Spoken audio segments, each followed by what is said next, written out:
अगर आप fruit juice पीने के शौकीन हैं तो हो जाएं सावधान और जांच पड़ताल करके ही जूस पिएं। अभी ताज़ा मामला एक सामने आया है। गाज़ियाबाद में खुशी जूस कॉर्नर नाम के दुकान के संचालक के ऊपर आरोप था कि मानव मूत्र मिला करके ग्राहकों को जूस पिलाते थे। जब पुलिस ने मामले की तहकीकात की और उनके दुकान पे छापा डाला तो उनके दुकान से 1 लीटर मानव मूत्र भी बरामद हुआ है।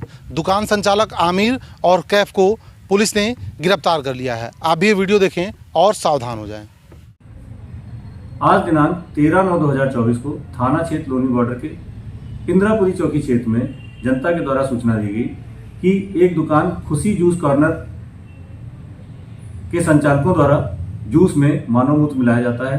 पुलिस द्वारा इस सूचना पर तत्काल मौके पर पहुंचकर छानबीन की गई तो दुकान से एक कैन से करीब 1 लीटर मानव मूत्र प्राप्त हुआ है।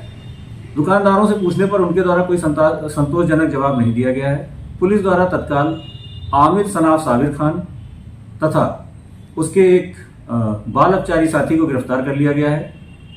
अभियोग पंजीकृत कर लिया गया है तथा अन्य विधिक कार्रवाई की जा रही है।